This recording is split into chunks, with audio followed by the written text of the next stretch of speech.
Mateo, ang henyo. M381-90. Ang mga pangalan po na nandito ay galing sa mga name generator. Kung meron man pagkakatulad sa mga pangalan ng tao o lugar at pangyayari, ito ay tunay na hindi sinasadya. Tiningnan ni Farley ang dalawang medicinal pill sa harap niya at nanatiling tahimik ng matagal. Pamilya Talon, iniisip ko kung ako, si Morris, ay nagsalita ng walang katuturan o hindi. Tanong ni Morris sa boses na puno ng sarkasmo. Nailang si Farley habang sinasabi, ito ang sukatan ng pagiging maliit na tao ni Talon. Sana ay sapat na ang kabutihang loob ni Elder Yang para magpatawad. Malamig na sumingot si Morris at hindi na nagsalita pa. Sa panig na ito, nakahinga rin ng maluwag ang mga miyembro ng pamilya Brown. Talagang napanalunan ang unang labanan sa isang kapanapanabot na paraan. Kung hindi dahil sa paglapit ni Mateo sa mahalagang sandali para ituro ang pagkakamali ng 7 dakilang elder, malamang ay natalo na si Sofia ngayon. Ang problema ay hindi kayang matalo ng pamilya Brown ang unang dalawang laban. Hanggat matatalo sila ng isa, hindi na rin kakailanganing magpatuloy ang Grand Pill Assembly na ito. Magaling, Sofia. Sofia, tunay kang mabait na anak ng aking Brown family. Sandaling dumagsa ang mga papuri ng mga miyembro ng pamilya Brown na parang baha. Pero si Sofia ay walang pakialam. Wala siyang gaanong magandang impresyon sa mga matatandang ito ng pamilya. Theo, salamat. Lumapit si Sofia sa harap ni Mateo at same time na nagpasalamat. Tumawa si Mateo at sinabing, si Miss Sofia ang kahanga-hanga. Ano ang kinalaman nito sa akin? Sige, magpahinga ka muna. Malapit nang magsimula ang laban mamaya. Bahagyang tumango si Sofia at bumalik sa kanyang upuan. Pamilya Brown, maraming tao ang pangit ang kutis. Labis silang nadismaya sa pakiramdam na hindi sila pinapansin ni Sofia. At ang ganitong uri ng kalungkutan ay nadala rin kay Mateo. Sa mismong oras na ito, sinabi ni Morris, sige, magsisimula na ang pangalawang laban. Si Ramon ng pamilya Brown laban kay Wencio ng pamilya Talon. Tumayo si Ramon. Inutusan ni Chendong, kalma lang.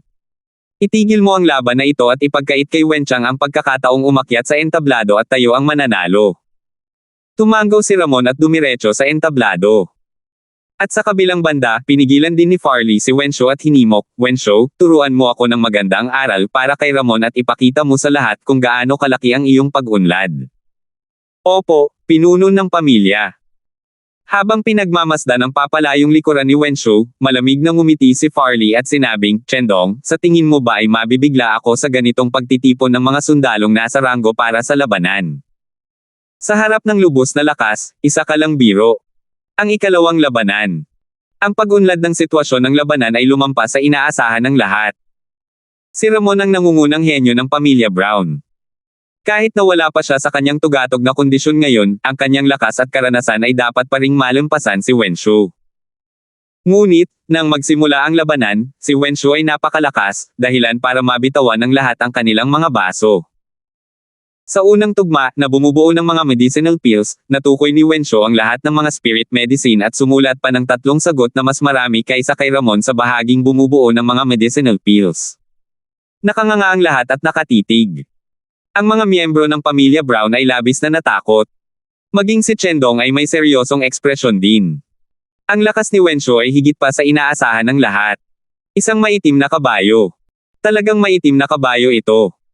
Pinaghirapan ni Chendong ang pagplano, pero malamang hindi niya inaasahan na ang lakas ni Wencio ay talagang napakalakas pala. Kahit na wala pa sa tugatog ng kanyang pagpipino si Ramon, naroon pa rin ang kanyang mga foundation skills. Talagang napigilan na siya ni Wencio. May magandang palabas na dapat panoorin ngayon. Iniisip ko kung kaya ni Ramon na iligtas ang sitwasyon sa likuran. Kung hindi siya makakabalik, tapos na ang pamilya Brown. Sandali, may mga bulungan na narinig sa loob ng bulwagan. Namangha ang lahat sa pagtatanghal ni Wencio. Ang sitwasyon na dapat sana'y panalo ng isang panig lamang ay nagkaroon ng maladrama na pagbabago. Hindi makapaniwalang natigilan din si Ramon. Isang matinding pagkatalo ang dumating. Talagang natalo na siya ng husto ng nangungunang henyo ng pamilya Talon, si Wenchang. Kung hindi man lang niya mapanalunan ang pangalawang Wencio, hindi ba't magiging katawa-tawa siya, ang nangungunang henyo ng pamilya Brown, sa kabisera. Nagngingit-ngit si Ramon at naisip, kailangan kong bumalik sa likuran. Hindi ako matatalo. Kung matatalo ako, tuluyang matatapos ang pamilya Brown. Talagang hindi ako matatalo. Sa katunayan, sa wakas ay nakabawi si Ramon ng isang round sa ikalawang laban. Maliban na lang, balewala lang ang kalamangan ni Ramon sa ikalawang laban. Isa na lang uri ng halamang gamot ang nadagdag sa kanya kaysa kay Wenshu. Hindi lamang nabigo ang ganitong uri ng resulta na maramdaman ng lahat ang kanyang pag-uudyok, kundi pinagtibay pa nito ang kapangyarihan ni Wenshu. Ang huling round. Masasabing matibay ang mga basic skills ni Wenshu. Hindi natin alam kung ano ang mangyayari kapag na-refine na niya talaga ang mga pills. Mukhang sa loob ng maraming taon, natatakpan si Wenshu ng ningning ni Wenchang sa buong panahon. Ang pangalawang henyo ng pamilyang Talon ay talagang may ganitong lakas. Ang pagkapanalo laban sa pamilyang Brown ng 2 beses ng magkasunod ay isang bagay na makatwiran din. Sa tingin ko ay maaaring hindi mahina ang lakas ng pagpino ni Wenshu. Kahit papaano, hindi ito magiging mas mahina kaysa sa pinakamataas na kondisyon ni Ramon. At ngayon, hindi pa ganap na nakakabawi si Ramon. Mahirap talagang matukoy kung sino ang mananalo. Kung sasabihin ng isa na swerte pa rin ang isang laban, pagkatapos ng 2 laban, wala nang nagduda sa lakas ni Wenshu. Ang lakas ng taong ito na namuhay sa anino ng henyong si Wenchang ay napakalakas kaya't nakakatakot.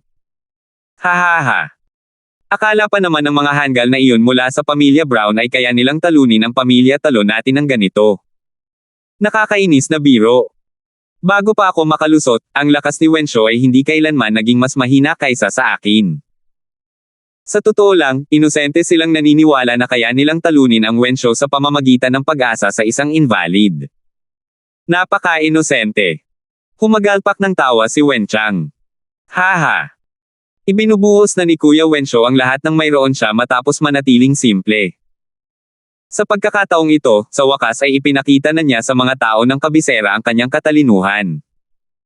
Hindi naranasan ni Welten ang anumang balakid at puno ng ngiti si Wenchang.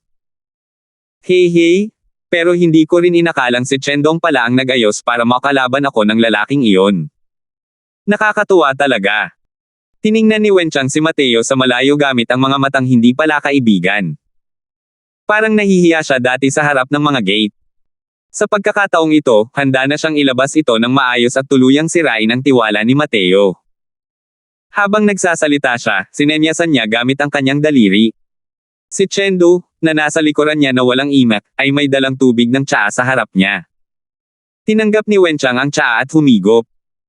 Itinuro niya ang kanyang tuhod at sinabing, basura ng walang hanggang mundo, dali, masahihin mo ako para lumuwag ang aking mga kasukasuan. Kinokontrol ang banal na kaluluwa ni Chengdu at tanging si Wenchang lamang ang makakapijaw sa kanya. Yumuko siya upang tumulong sa masahe. Sas! Baboy ka, bakit ba ang lakas mo dyan? Gusto mo nang mamatay? Habang nagsasalita siya, tinapakan ni Wenchang ang isang paa sa dibdib ni Chengdu, at sinipa ito palayo. Diretsyong sinipa si Chengdu hanggang sa samuka ito ng malaking subo ng dugo. Ngunit nagpumiglas pa rin siyang tumayo at bumalik sa tabi ni Wenchang upang patuloy na tulungan itong paluwagin ang kanyang mga kalamnan at buto. Nagpakita ng natutuwang tingin si Wenchang sa pagkakataong ito at umungol, mas katulad nito ang lakas na ito. Hihi. Mateo. Anong problema mo? Simula nang bumalik si Sofia, ang atensyon niya ay kay Mateo na lang palagi.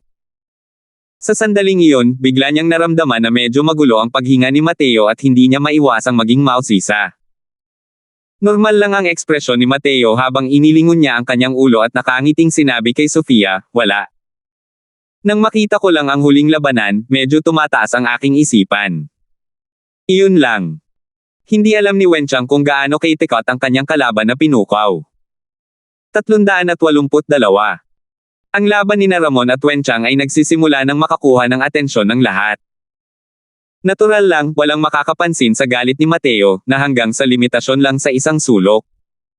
Nagsimulang magpino ang 2 tao. Muling pinasigla ng lakas ni Wenshu ang pangunawa ng lahat. Walang kahit kaunting pagbagal sa kanyang mga galaw. Halos natapos niya ang pagpipino ng medicinal pill ng 1 beses lang.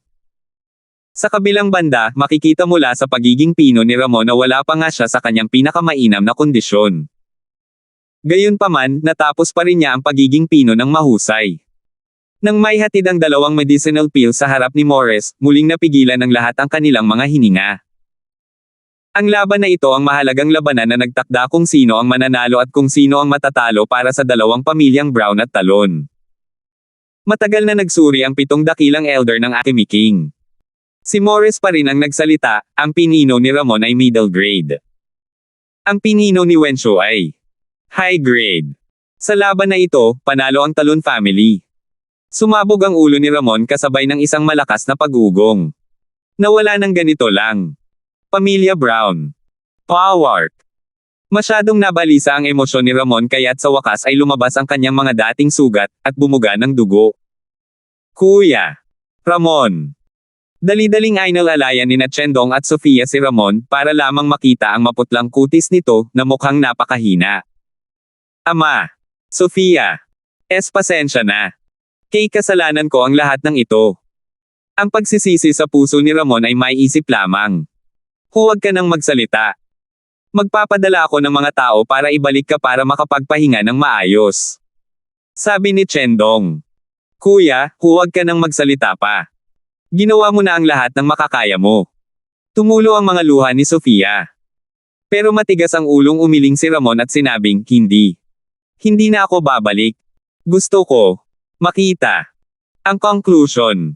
Pero, malinaw na malalim ang nararamdaman ni Sofia at ng kanyang kapatid. Nang makitang ganito si Ramon, labis siyang nasaktan. Sa sandaling ito, isang palad ang iniabot sa harap niya. Isang tabletang panggamot ang hawak sa gitna ng palad. Lumingon si Sofia para tingnan. Sino kaya iyon kundi si Mateo? Hayaan mo siyang kumain, walang pakialam na sabi ni Mateo. Yumuko si Sofia para tingnan ito at hindi niya napigil ang magulat ng husto, mataas na grado na vast tuber essence stimulating pill. Saan mo nakuha yan, Theo? Hindi ba't may ganitong autoridad ang mga panauhing tauhan ng pamilya Brown? Humingi ako ng mga halamang gamot at naglaan ng ilang oras nitong 2 araw para pinuhin ito. Dali, hinayaan ko siyang kainin ito. Kung magpapatuloy ito, mamamatay siya, malamig na sabi ni Mateo. Oh, okay. Nagmamadaling pinakain ni Sofia ang medicinal pill kay Ramon. Labis din na namangha si Chendong. Ang vast tuber essence stimulating pill ay isang formula ng tableta na tanging hawak lamang ng kanyang Brown family. Bukod dito, hindi ito isang kumpletong bersyon. Paano nalaman ni Mateo? Bukod pa rito, kaya pa palang pinuhin ng batang ito ang isang high-grade vast tuber essence stimulating pill. Ito. Nang kunin ng pamilya Brown si Mateo, ang pinino ni Mateo ay ang Jade Dragon Heart Common Pill, habang ang kahirapan ng pagpino ng vast tuber essence stimulating pill ay mas mataas kumpara sa Jade Dragon Heart Common Pill. Sa lakas ni Sofia, halos hindi niya napino ang isang mababang grado. Pero kayang pinoy ni Mateo ang isang mataas na grado. Marahil, hindi pa natatapos ang buhay ng pamilya Brown. Matapos patahimikin ni Chendong ang kanyang anak, lumapit siya kay Mateo at marahang sinabi, Kuya Lawson. Pero pinutol ni Mateo ang kanyang sasabihin at sinabing, hindi mo na kailangang mangako ng kahit ano sa akin. Sa laban na ito, tatalunan ko si Wenchang hanggang sa mawalan na siya ng kumpiyansa na magpino ng mga tableta sa hinaharap. Kalmado ang mga salita ni Mateo at hindi parang anumang kabayanihan. Gayunpaman, nakaramdam ng kilabot si Chendong. Naramdaman niyang hindi nagbibiro si Mateo. Maliban doon, si Mateo, isa lamang siyang middle-rank alchemy grandmaster. Matatalo ba niya ang quasi-alchemy king na si Wenchang hanggang sa mawalan na siya ng kumpiyansa na pinuhin ang mga tableta sa hinaharap? Medyo nakakatawa pa rin ang dating nito kahit gaano pa ito pakinggan. Pero kahit ano paman, nakita ni Chendong ang huling bakas ng pag-asa. Mas mabuti na ito kaysa sa kawalan ng pag-asa. Para mapino ang isang mataas na uri ng vast tuber essence stimulating pill, marahil ay kayang-kaya talaga ni Theo na ito na kalabanan si Wenchang. Sa panig ng pamilya Brown, napakatahimik. Lahat ay parang taunang tandang. Kung tungkol kay Mateo, wala talaga silang tiwala sa sarili. Isang middle-rank alchemy grandmaster laban sa isang quasi-alchemy king. Nagbibiro ka ba? Habang nasa panig ng pamilyang Talon, mayroong kagalakan sa paligid. Parehong panig ay bumuo ng isang malakas at magkasalungat na pagkakaiba. Hahaha. Magaling, Wenshou. Niyakap ni Wenchang si Wenshou at masayang sinabi. Haha, swerte lang. Mabuti na lang at wala si Ramon sa kanyang pinakamainam na kondisyon ngayon dahil nabigo siya sa kanyang pag-atake sa Sea Transformation Realm. Napaka mapagmalaki ni Wenshou. Naku, Wenshou, hindi mo kailangang maliitin ang sarili mo. Masyado akong malinaw sa antas ni Ramon. Kahit na nasa tugatog na ang kanyang kondisyon, maaaring hindi kanya matalo. Kahit na mas malakas siya kaysa sa iyo, hindi rin siya gaanong mas malakas.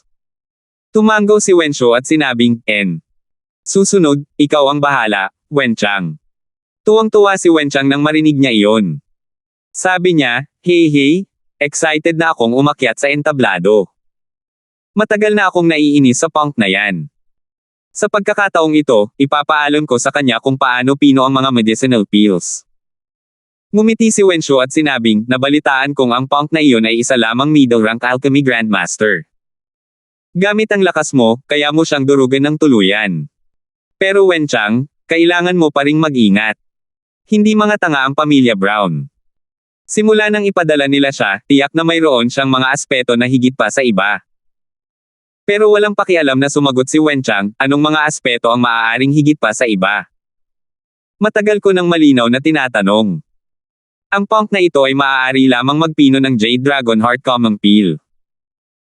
Maaari siyang tumalo ng mga ranggo upang pino ang mga medicinal pills. Hindi naman ito malaking bagay. Kung magkapareho lang ang ating mga kaharian, kailangan ko talagang maging maingat ng kaunti. Pero isa lamang siyang middle rank na alchemy grandmaster. Masyadong mahina siya. Ngumiti si Wenshou at hindi na tumanggi. Alam niyang tama ang sinabi ni Wenchang. Alam din niya ang antas ng henyo ni Wenchang. Imposibleng matalo sa isang batang middle rank na alchemy grandmaster. Hindi naman mahina ang talento ni Wenshou. Masasabi pang ang kahanga-hanga ito. Pero sa pamilyang Talon, palagi siyang pinapahirapan ni Wenchang na mas bata pa sa kanya. Kitang-kita ang pagkakaiba sa pagitan nilang dalawa. Kung hindi man lang kayang alagaan ni Wenchang ang isang batang tulad nito, biro lang talaga iyon. Sa pagkakataong ito, lumapit din si Farley at sinabi kay Wenchang, Wenchang, patayin mo na ang batang iyan, at hayaan mong tuluyang makaalis ang pamilya Brown sa kabisera. Matagal na tayong naghanda. Ngayon, sa wakas ay dumating na ang araw ng pag-aani. Ngumiti si Wenchang at sinabing, huwag kang mag-alala, ama. Babalik ako agad. Gaya ng sinabi niya, sinipa niya si Chendo na nasa tabi gamit ang isang paa at naglakad papasok sa arena ng labanan. At ang eksenang ito ay dumapo rin sa mga mata ni Mateo. Kalmado si Mateo ngayon. Pero habang kalmado siya, mas lalo niyang ipinapakita kung gaano katindi ang galit niya sa sandaling ito. Lumapit si Wenchang kay Mateo at sinabing may malawak na ngiti, Punk, noong nasa labas tayo, malamang hindi mo man lang pinangarap na ako ang magiging kalaban mo, di ba? Haha, huwag kang matakot. Wala akong iiwan na kahit anong mukha para sayo. Pero kalmado lang ang ekspresyon ni Mateo habang sinasabi niya, sana ay matawa ka pa rin balang araw. Hindi ako matawa. Hahaha. Nakakatawa naman yang biro mo. Kung nililibang mo lang ako, binabati kita. Nagawa mo yan. Pero gusto kong makita kung ikaw ang hindi makatawa ng matagal, o ako ang hindi matawa. Sabi ni Wenchang nang may pagmamalaki. 383. Nang makita ni Morris si Mateo, medyo hindi natural ang ekspresyon nito. Ang kanyang autoridad ay kinwestiyon ng isang hindi kilalang batang lalaki. Bukod pa rito, matagumpay pa niya itong kinwestiyon. Kahit anong paraan pa ito ipaliwanag, ito ay lubos na nakakahiya. Naisip niya na ang bagay na ito ay kakalat sa buong kabisera bukas. Pero ito ay isang bagay na personal na pinagtuunan ng pansin ni Sovereign Star Abyss. Hindi rin siya maaaring lumipad nang wala sa kontrol.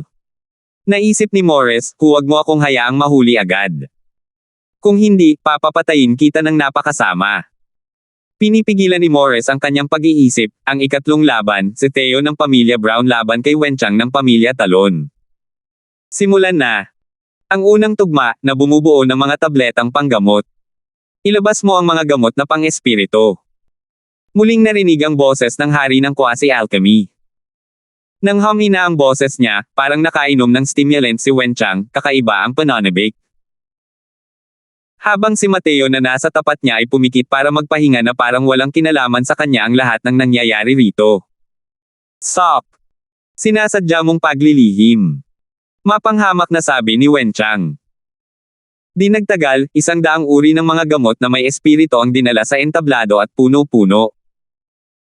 Agad na nagsimula si Wenchang, mabilis na nagpasok ng impormasyon sa Jade Sleep. Habang sa oras na ito, hindi pa rin gumagalaw si Mateo. Tumawa ng malamig si Wenchang, at hindi tumigil ang kanyang bilis sa pagpasok sa entablado.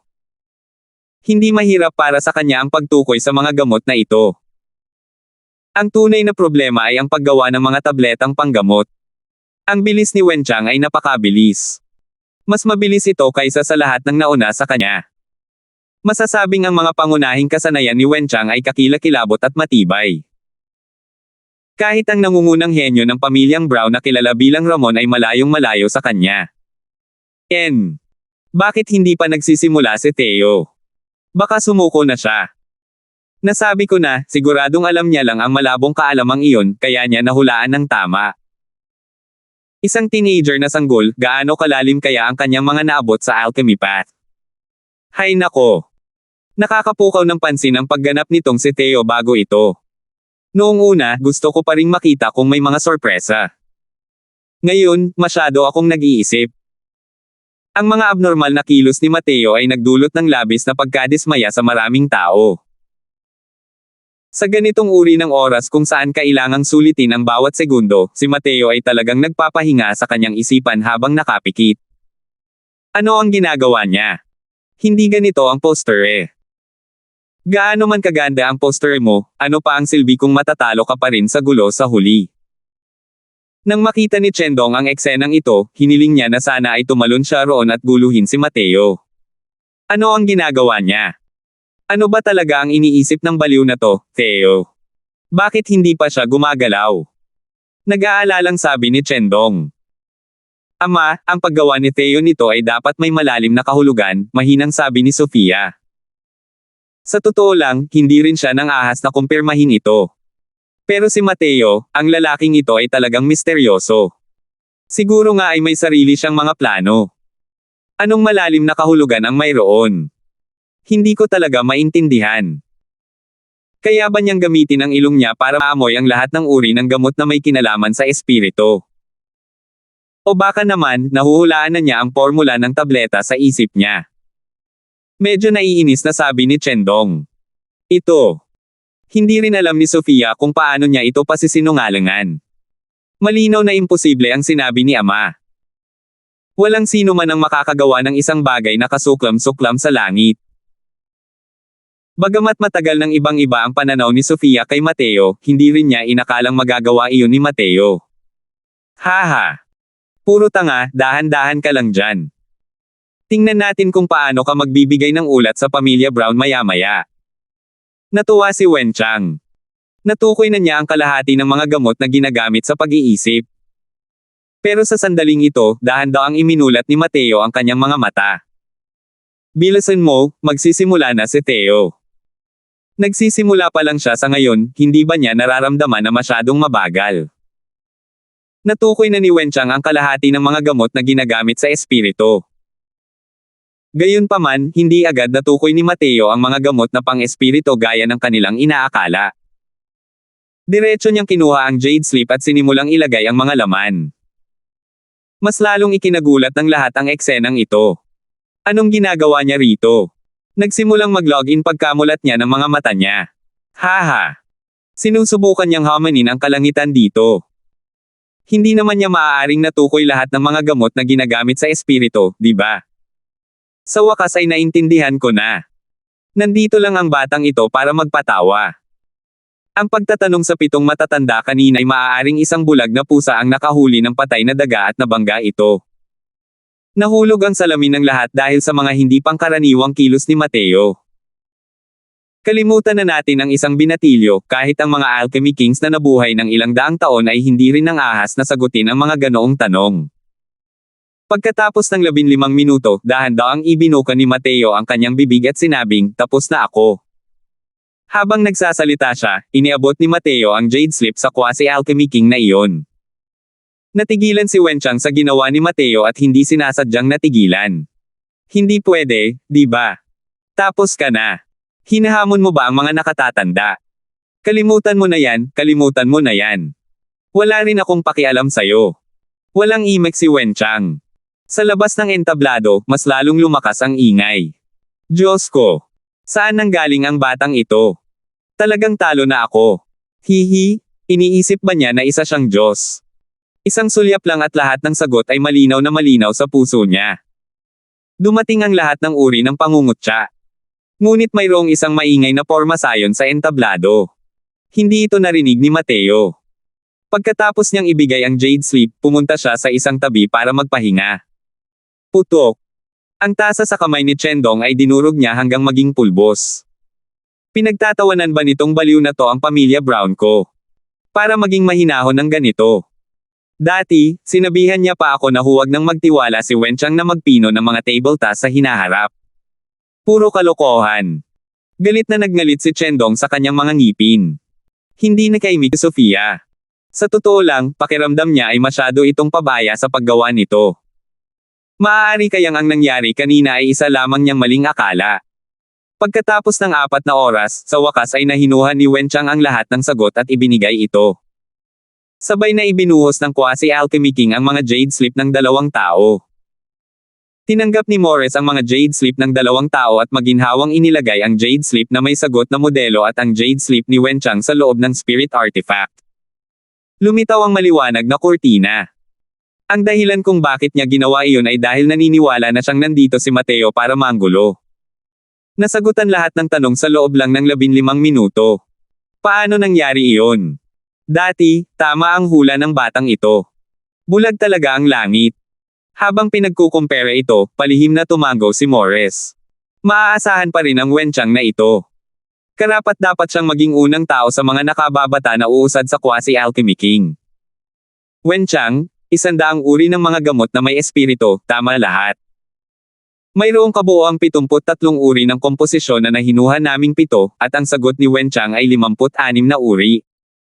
Anunsyo ni Morris. Tunay ngang karapat-dapat siyang maging numero 1 tao sa nakababatang henerasyon. Ganito talaga siya kahanga-hanga. Sa palagay ko, kahit na talagang makalusot si Ramon sa Transformation Realm, malamang na hindi rin siya ang magiging katapat ni Wenchang. Oo. Ang unang laban na ito ay puro tungkol sa pag-unawa sa mga epekto ng medisina, at wala itong kinalaman sa cultivation realm. Mas maganda ang performance ni Wenchang kaysa kay Ramon. Huwag mong kalimutan, nandyan pa rin ang nakakatawang batang yan. Hahaha. Tinignan ni Morris si Mateo nang may pagtataka at inilagay ang kanyang Jade Sleep sa Spirit Artifact, sabay sabing, susunod, titingnan natin ang mga sagot ni Theo.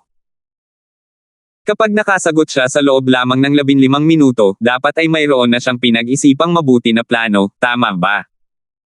Parang sarkastiko ang mga salitang ito nang marinig niya ito. Sa wakas, oras na para ilabas niya ang kanyang galit. Ang ilaw na nakadisplay ay nababalot ng maraming salita. Ang nakasulat ay higit pa sa mga sagot ng modelo. Taglay ang mentalidad ng panunukso, tiningnan ni Morris ang maliwanag na kurtina. Ngunit ang ekspresyon sa kanyang mukha ngayon ay lubhang kaakit-akit. 384. Hahaha. Tingnan ninyo ang sagot ni Theo. Mukhang mas mahaba pa ito kaysa sa sagot ng mga hurado. Nakakamangha siya.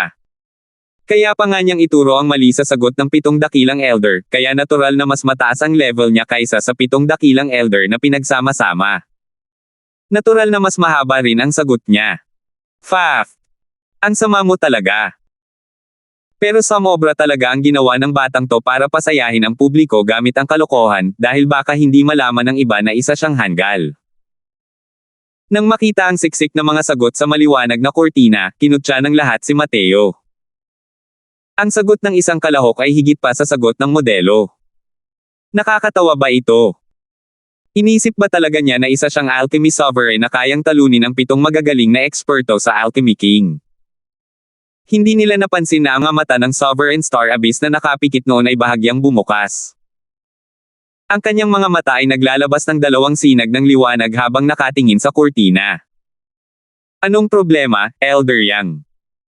Hindi pa ba i-aanonsyo ang mga resulta? Tanong ng isang hari ng alchemy. Nang makitang natatarante si Morris, hindi napigilan ng hari ng alchemy na himukin ito. Ayaw niya talagang tingnan man lang ang laman ng kurtinang maliwanag. May hangganan din ang purong kalokohan. Huminga ng malalim si Morris at dahan-daang sinabi sa lahat, mga binibini at ginoo, sandali lang.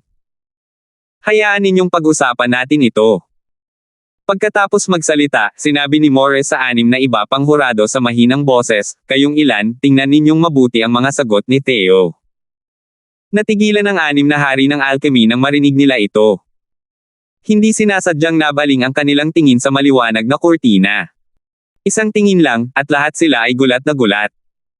Ang mga sagot ni Mateo ay eksaktong kapareho ng mga sagot na kanilang pinagsama-samang nabuo. Hindi masasabing eksaktong pareho, dahil ang mga sagot ni Mateo ay higit pa sa kanilang mga sagot. Ito. Anong nangyayari dito? Kung sasabihin ng isa na siya ay mapalad, hindi ba't napakaswerte nito? Kung gayon, ano ang tungkol sa mga karagdagang sagot? Sus Mariosep. Ang 73 uri ng sagot na nakalista natin, nandoon na lahat ang sagot ni Theo. Ang natitira ay pawang mga sagot na hindi natin nakalista. Paano ito kakalkulahin? Nagtipon ng 7 tao at nagsimulang mag-usap ng mapilitan. At ang eksenang ito ay nagparamdam ng pagkalito sa lahat. Ano ba talagang nangyari? Bakit hindi pa nila inaanunsyo ang mga resulta? Parang may mali. Maaari kayang may tama talaga sa sagot nitong si Theo. Hindi naman siya basta-basta nagtapon ng napakaraming sagot, at maswerte pa siyang nahulaan ng tama sa huli, di ba? Mali. Tiningnan kong mabuti ngayon lang. Yung mga kombinasyon ng gamot na nasa tamang sagot, nasa sagot ni Theo lahat.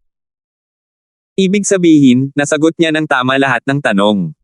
Pero, paano yung mga dagdag na sagot? Ano? Lahat sila. Paano ito naging posible? Isang batong inihagis ang nagdulot ng libong alon. Sunod-sunod na tiningnan ng lahat ang mga sagot sa kurtinang may ilaw. Labis ang kanilang pagkamangha na natuklasan nila na ang 73 uri ng sagot na nakalista ng mga matatanda, ay talagang nasagot lahat ni Mateo. Natural lang na sinusuri rin sila ni Wenchang. Kasabay ng pagsang-ayon ng bawat sagot, ang kanyang ekspresyon ay naging lubhang pangit. Ano ang itinuring nito? Pumikit si Theo ng matagal at isinulat ang mga sagot pagkatapos niyang imulat ang kanyang mga mata. Ang resulta ay tama lahat ng sagot, at mas marami pang sagot. Biglang nagkaroon ng kakaibang kaisipan si Wenchang. Hindi naman ganoon katumpak na ang mga karagdagang sagot na ito ay mga tamang sagot, hindi ba?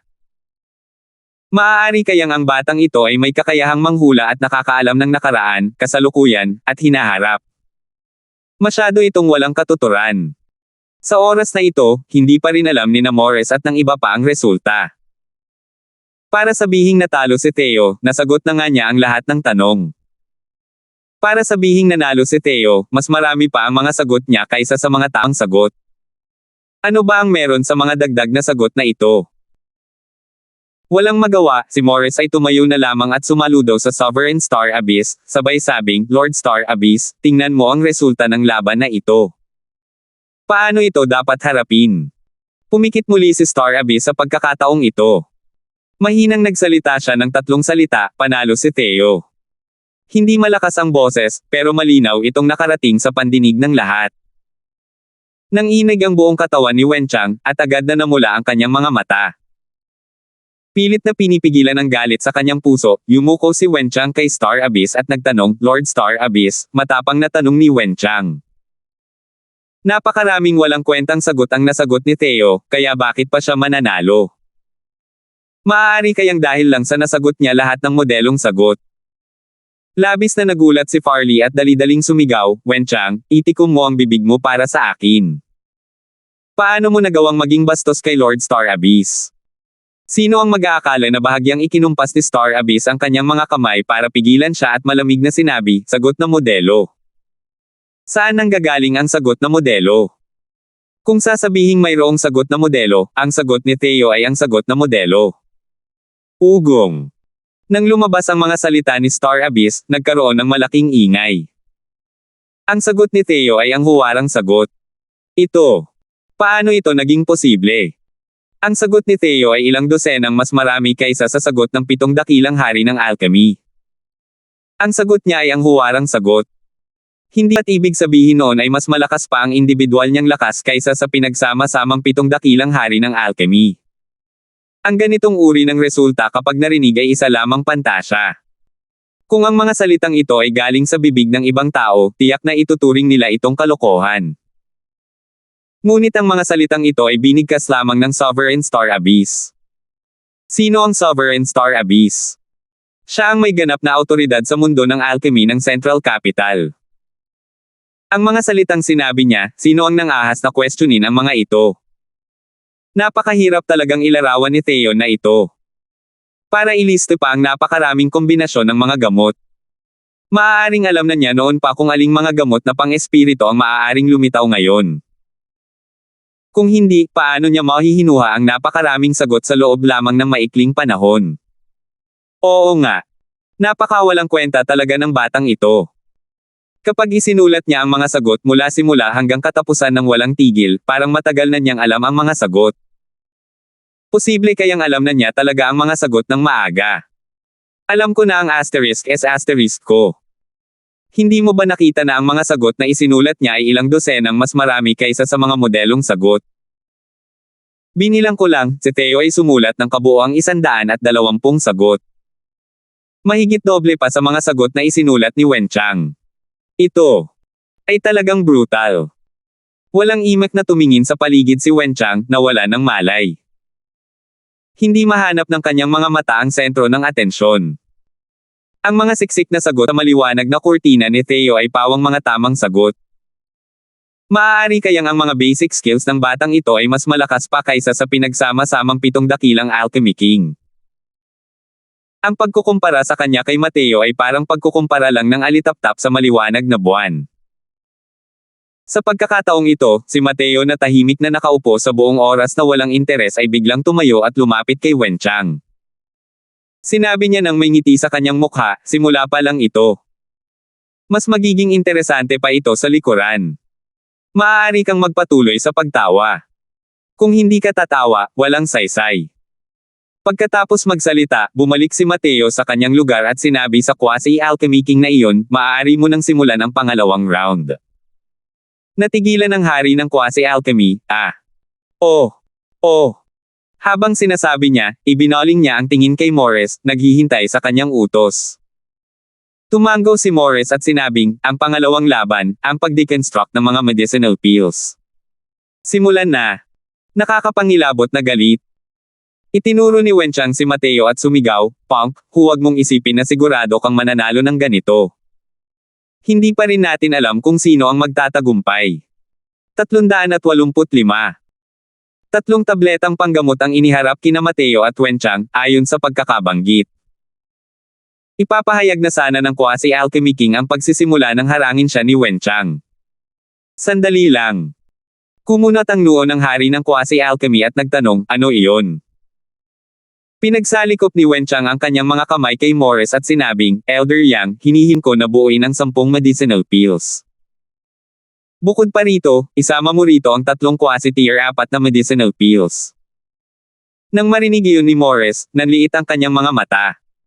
Malinaw na pinag-iisipan niya ang mungkahi ni Wen Chang. Walang duda, ang kahilingang ito ni Wen Chang ay lubhang nagpulala sa kahirapan ng pag-deconstruct ng mga medicinal pills. Para sa mga alchemy grandmaster, sila ang pinakapamilyar sa tier 3 medicinal pills. Bago pa man makarating sa quasi-alchemy king, ang pagsasaliksik nila tungkol sa tier 4 na medicinal pills ay walang kabuluhan. Isa itong ganap na aksyon na umaabot sa isang bagay na hindi nila kayang abutin. At si Wen Chang mismo ay kaka-rating lang sa quasi-alchemy king hindi pa katagalan. Hindi mataas ang kanyang antas ng kahusayan sa quasi-tier 4 na medicinal pills. Walang alinlangang pinalala ng kahilingang ito ang kahirapan para sa magkabilang panig. Matapos magmuni-muni sandali, dahan-dahang sinabi ni Morris, wala akong anumang pagtutol. Ngunit ang kahilingan mo na ito ay kailangan pa ring makuha ang pagsang-ayon ng pamilya Brown. Tutal, ito ang kompetisyon sa pagitan ng inyong dalawang pamilya. Hindi ako sang-ayon. Ang tradisyon ng Grand Pill Assembly ay palaging nakikipagkompetensya sa tatlong medicinal pills. Ano ang mga kwalifikasyon ng isang junior tulad ni Wenchang para baguhin ang mga patakaran? Agad na pagtanggi ni Chendong. Ngumisi si Wenchang at sinabing, "Humph. Puro duwag ang pamilya Brown. Hindi man lang kayo nangahas na lumaban sa isang patas at seryosong kompetisyon at marunong lang gumamit ng maliliit na tricks. Dahil ang gago na ito ay kayang magsulat ng napakaraming tamang sagot, sa palagay ko ay hindi rin siya mabibigo kung bubuuin mo ang 10 medicinal pills, di ba? Bakit hindi mo tanungin ang opinyon niya?" Pagkatapos magsalita, tumingin si Wenchang kay Mateo nang may nanunuyang mukha at sinabing, "Nako, hindi ka katulad ng mga miyembro ng pamilya Brown. Puro duwag, di ba?"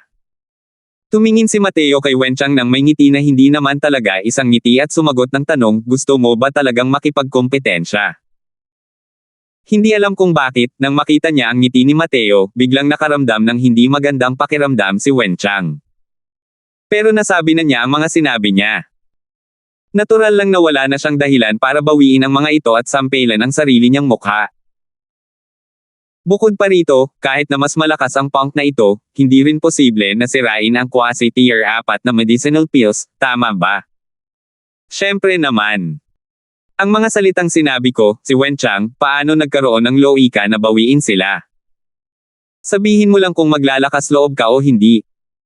Dahil ganoon nga, maglaro tayo ng mas malaki. Palitan lahat ng 10 medicinal pills sa quasi tier 4, paano kung ganoon? Walang pakialam pa rin si Mateo. Ang mga salitang sinabi ay kasinggan ng balahibo, na parang candy para sa kanya ang mga quasi tier 4 na medicinal pills. Dumilim ang mukha ni Wenchang, at medyo hindi makapaniwalang tumingin kay Mateo. Hindi naman ako sinasadyang pilitin ng lalaking to, di ba? 10 quasi tier 4 na tableta. Nagdulot ng ingay sa lahat ang mga sinabi ni Mateo. Gusto talagang sirain isang middle rank na alchemy grandmaster ang mga quasi tier 4 na medicinal pills. Bukod pa rito, 10 tableta ang kailangan. Kahit na ang pagganap ni Mateo dati ay napakapangit, inakala ng lahat na pamilyar na siya sa tier 3 medicinal pills sa isang antas na hindi ka panipaniwala. Hindi ito maaaring umabot kahit sa quasi tier 4 na medicinal pills. Dapat malaman ng lahat na si Mateo ay 16 na taong gulang lamang. Kung walang paulit-ulit na pagpapatigas, paano magiging pamilyar ang isang tao sa mga gamot sa ganitong antas? Nagngingit-ngit si Wenchang at marahas na sinabi, 10 tableta kung gayon. Paano ako, isang mataas na quasi alchemy king, matatakot sa iyo, isang middle rank na alchemy grandmaster? Nagpakita rin si Morris ng bahagyang pananabik. Gusto niyang makita kung saan nakasalalay ang limitasyon ng batang ito kay Theo. Sige. Dahil pareho kayong sumasang-ayon, maglaban-laban kayo sa pagbuo ng quasi tier 4 na medicinal pills. Sabi ni Morris. Nang mailagay ang 10 quasi tier 4 na medicinal pills sa harap ni Wenchang, naging napakapangit ng kanyang ekspresyon. Sa pag-deconstruct ng mga tabletang panggamot, ang mga pangunahing materyales ay medyo mas madaling i-deconstruct.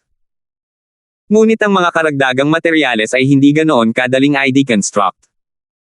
Hindi niya mapigil ang tumingin kay Mateo, at hindi niya maiwasang mabiglo muli. Pumikit si Mateo para magpahinga muli. Halos mabaliw na si Wenchang. Saan nanggagaling ang kumpiyansa ng lalaking ito? Mga quasi tier 4 na gamot na tableta ang mga ito. Maaari kayang agad niyang masagot ang mga quasi tier 4 na medicinal pills na ito. Talagang nagbubunga ang baliw na ito ng alikabok para guluhin ang isip ko. Huwag mo na siyang tingnan pa. Kailangan ko lang gawin ng maayos ang parte ko, at sapat na iyon. Pilit na ibinalik ni Wenchang ang tingin. Pero noong nagsisimula pa lang siyang buuin ang unang medicinal pill, bago pa man matukoy ang isang uri ng pangunahing sangkap, narinig na niya ang malabangungot na boses ni Mateo. Tapos na naman ako, malamig na sabi ni Mateo. Sa pagkakataong ito, mas maikli pa ang oras na ginamit niya kaysa sa nakaraang oras. Ibinuka at isinara ni Wenchang ang kanyang bibig, pakiramdam niya ay medyo natuyo ang kanyang lalamunan. Nang mapanood niya si Mateo na iabot ang Jade Slip sa quasi alchemy king, halos malaglag na si Wenchang. Pero kinailangan niyang kontrolin ang kanyang pagkainip para matapos ang pag-deconstruct ng 10 medicinal pills. Paano kung sinasadya akong guluhin ni Theo? Oo, ganito talaga. Lihim na pinalakas ni Wenchang ang loob ng kanyang sarili at pilit na hinihila pabalik ang kanyang nababagabag na pag-iisip. Sa labas, lahat ay nagpapalitan ng tingin. Hindi na nila alam kung anong klaseng salita ang gagamitin para ilarawan ang kanilang pagkamangha. Ang mga medicinal pills na ito ay quasi-tier 4 na medicinal pills, at lahat ng mga ito ay medicinal pills na pagmamay-ari lamang ng Alchemist Association. Wala ni isa sa mga ito ang malawakang ginawa sa labas ng mundo. Hindi man lang sila tiningnan ni Mateo at binuwag ang lahat ng medicinal pills. Hoy, sa tingin mo ba magiging tama ulit ang sagot ni Theo? Ito. Siguro. Kung mabilis mong mabubuo ang 10 quasi-tier 4 na medicinal pills, kalimutan mo na ang mga quasi-alchemy kings, malamang kahit ang mga alchemy kings ay hindi rin kayang gawin ito ng kasing husay. Maliban na lang kung alam na nila ang formula ng tableta ng maaga. Pero, ang 10 medicinal pills na ito ay pawang eksklusibong formula ng tableta ng Alchemist Association. Nakakagulat talaga ang Grand Pill Assembly ngayon. Isa na namang mahabang paghihintay. Sa wakas ay natapos na ni Wenchang ang pag-deconstruct ng lahat ng medicinal pills. Pero sa ngayon, pawis na siya. Kung isasantabi ang pressure sa pag-iisip, ang pag-deconstruct ng 10 quasi-tier 4 na medicinal pills sa napakaikling panahon ay isa ring napakalaking hamon para sa kanya. Nang iharap ng Haring Quasi-Alchemy ang mga Jade Sleep ng 2 tao kay Morris, muntik nang agawin ni Morris mula sa kanya ang 2 Jade Sleep. Ngunit sa pagkakataong ito, hindi tiningnan ni Morris ang mga Jade Sleep ni Wenchang. Isinubsob niya ang kanyang banal na sentido sa Jade Sleep ni Mateo sa unang sandali. Pagkatapos ng ilang paghinga, baka sa mukha ni Morris ang pagkamangha. Elder Yang, pwede bang ang sagot ni Theo? Ngumiti ng mapait si Morris at sinabing, kayo na ang bahala. Gaya ng sinabi niya, ipinasa ni Morris ang Jade Sleep ni Mateo sa Elder na iyon ng Alchemy King. Matapos itong tingnan ng Elder ng Alchemy King, bumulong siya sa sarili, ito. Paano ito nangyari?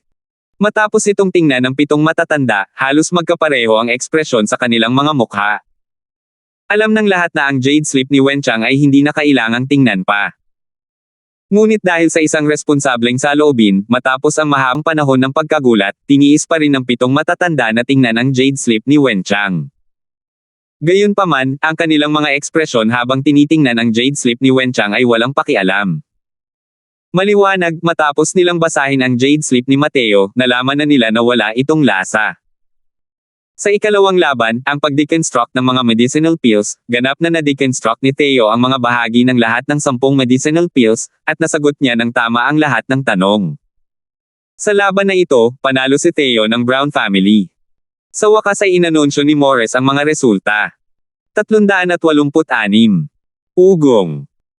Ang salitang matagumpay ay parang isang martilyo na tumama sa dibdib ni Wenchang na nagparamdam sa kanya ng pagkasakal. Tama lahat. Paano ito naging posible? Maaari kayang alam ni Mateo ang kompletong formula ng tableta para sa 10 medicinal pills na ito. Kung hindi dahil sa kasong ito, paano niya mabubuwag ang lahat ng bahagi nito? Gulong-gulo ang isip ni Wenchang. Nanalo si Mateo ng 2 magkasunod na laban na parang napakagaling ng ipinakita niya ngayon.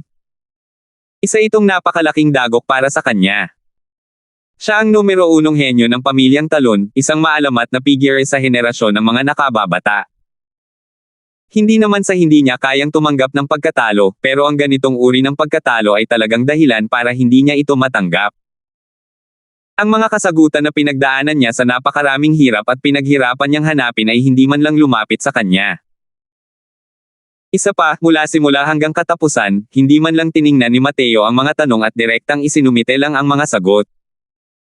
Ang ganitong paraan ng pagkapanalo ay masyadong abnormal at masyadong mabigat na dagok.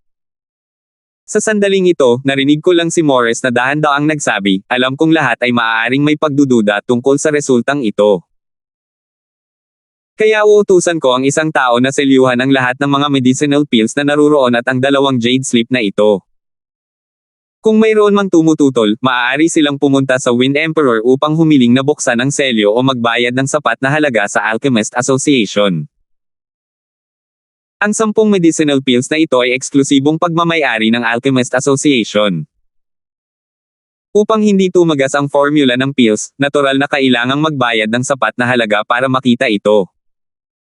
Kung normal lang ang sitwasyon, natural lang na hindi magiging ganoon kalaki ang presyong ito. Pero ang problema ay nabuwag ni Mateo ang lahat ng sangkap ng mga tabletang panggamot nang walang kahit isang nakaligtaan. Sa ganitong paraan, ang posibilidad na tumagas ang mga formula ng tableta ay tataas ng malaki. Kaya naman, kung gugustuhin ng pamilyang Talon na makita ang Jade Sleep ni Mateo, tiyak na mahirap isipin ang halagang kailangan nilang bayaran. Hanggang sa puntong ito, ang mahalaga ngunit hindi kapana-panabik na kompetisyong ito ay nagkaroon ng maladrama na pagbabago. Nakakuha si Mateo ng 2 laban na parang isang malakas na hangin na tumatangay sa mga nalaglag na dahon, tinalo ang nangungunang henyo ng Talon family, ang mababang ranggong quasi-alchemy king na si Wenchang, hanggang sa hindi na niya maiangat ang kanyang ulo. Dati, akala ng lahat ay lilipas na ang pamilya Brown pagkatapos ng araw na ito. Ngunit ang biglaang paglitaw ni Mateo ay pilit na humila sa pamilya Brown pabalik. Ngayon, matatag nang natalo ng pamilya Brown ang pamilya Talon. Hanggat hindi masyadong natatalo si Mateo sa huling laban, maaaring mabawi muli ng pamilya Brown ang 70% ng mga karapatan sa pamamahala ng merkado ng mga gamot. Tiningnan ni Chendong ang likurang bahagi ni Mateo at naramdaman niya ang lamig sa kanyang likuran. Oo. Isang eksperto sa hari ng alchemy ang nanginag sa harap ng isang alchemy grandmaster. Sa wakas ay naintindihan na niya ngayon ang ibig sabihin ng sinabi ni Mateo bago ito. Para bugbugin si Wenchang hanggang sa mawala na siya ng kumpiyansa na magpino ng mga tableta. Parang nakakatawa ang pahayag na ito, pero kung titingnan ngayon, maaaring magkaroon talaga ng psikolohikal na balakid si Wenchang sa alchemy. Ang ganitong simpleng ngunit bastos na paraan ng pagkapanalo ay sapat na upang lubos na durugan ang kumpiyansa ng kalaban. Kung hindi makakawala si Wenchang sa anino ng pagkatalo ngayon, malamang dito na magtatapos ang mga nagawa niya sa buhay na ito. Ngunit kapag ang tiwala ng isang tao ay tuluyang nawasak, paano nga ba kadaling mahahanap itong muli?